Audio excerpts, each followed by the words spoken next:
Assalamualaikum warahmatullahi wabarakatuh. Selamat pagi dan salam sejahtera bagi kita semua. Shalom, Om Swastiastu, Namo Buddhaya, dan salam kebajikan.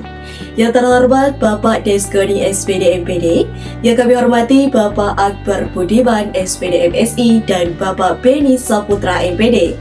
Pada kesempatan kali ini, perkenalkan saya Ininawati dengan NIM 060311823224, Fakultas Keguruan dan Ilmu Pendidikan Program Studi Pendidikan Ekonomi Universitas Sriwijaya.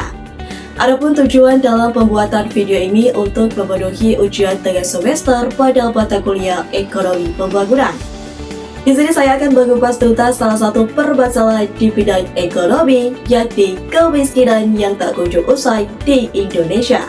Indonesia merupakan negara besar yang sedang berkembang sehingga banyak masalah-masalah yang harus dihadapi oleh bangsa Indonesia. Salah satunya yaitu kemiskinan.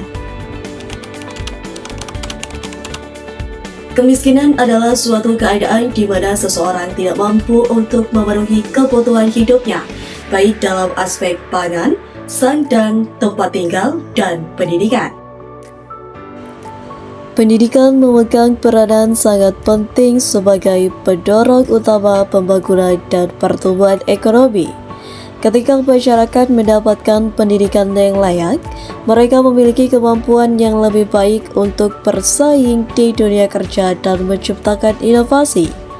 Pendidikan juga meningkatkan kesadaran akan pentingnya kewirausahaan dan membangun keterampilan yang diperlukan untuk mendukung usaha mikro, kecil, dan menengah di Indonesia.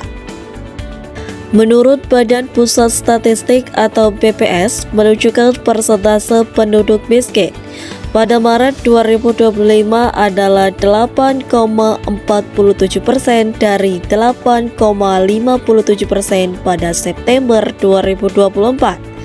Hal ini menggambarkan bahwasanya kemiskinan mengalami penurunan 0,10 poin dari tahun sebelumnya.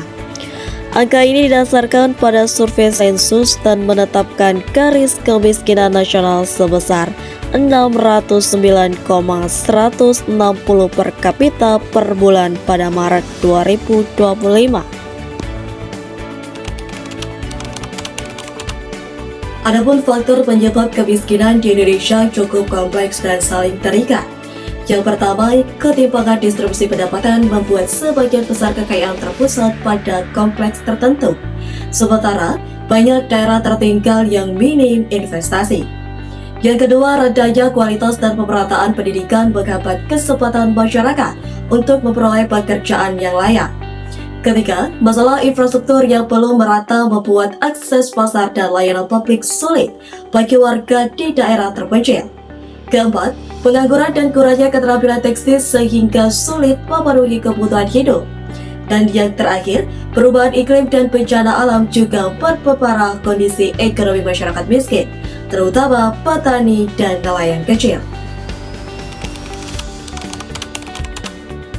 Untuk mengatasi kemiskinan, upaya strategis dapat dilakukan secara menyeluruh.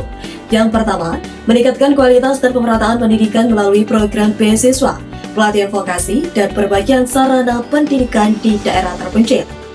Kedua, memperluas akses lapangan kerja dengan mendorong investasi dan pemberdayaan UMKM yang berbasis teknologi dan pasar digital. Ketiga, pembangunan infrastruktur yang merata agar daerah tertinggal dapat terhubung dengan pusat ekonomi. Keempat, program bantuan sosial yang tepat sasaran untuk mendukung keluarga miskin dalam memenuhi kebutuhan dasar sehari-hari. Yang terakhir, pengembangan keterampilan dan kewirausahaan yang disesuaikan dengan kebutuhan pasar kerja dan perkembangan teknologi.